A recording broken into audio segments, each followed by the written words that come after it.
Hello, Jamieson-Folland, the lifestyle aligner, and I'm passionate about helping you live the life that you love. So beaming into very beautiful Matakana, which I'll flip the camera around this way. Eee! There's a slightly dirty window there, but nevertheless you can get a little bit of the reason why I've got my sun hat on more than ever today, my goodness me, as the sun is starting to come down on her trajectory. A second ago it wasn't this bright, so there you are. I'm very pleased I got my hat on. So today we are all about this week's theme, which is conscious living and living lightly. And this week's topic was prompted by a dear friend of mine, Paige Hunter, who has this beautiful phrase, which is, hers is slightly longer, what I've kind of paraphrased her phrase, which is, are you growing and flowing? And it's a goodie because if we're expecting this to be happening in our lives, if I'm expecting anything, this is my philosophy, if I'm expecting anything to be happening in my life, then it needs to start with me. And so in terms of growth, what is that?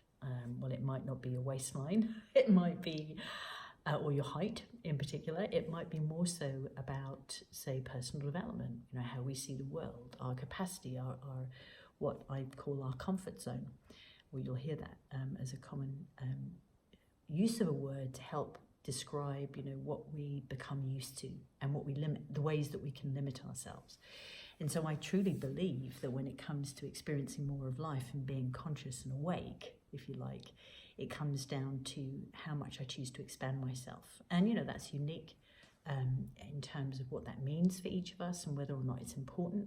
For me, I'm super passionate about it. It's something that is part of my daily being, if you like. And so one way I choose to do that is through listening to podcasts, reading books, going and learning on courses wherever I can, workshops, online workshops. I just absolutely love to devour information. Although within reason. I don't know about you, I can get to a point when I'm like, oh, I definitely need to, I'm a bit topped out. And so it's kind of, that's another part of the process here is, growth's great, although it's also really powerful to have time to catch up and to rest and to integrate what it is that I've learned. So I'm curious to hear if you are growing and flowing, or if it's something that is actually important to you. And do stay tuned. We'll dive in on this week's Alive with Fee, where we'll go a little deeper on this. And until then, please do keep sharing the sunshine. Ciao for now.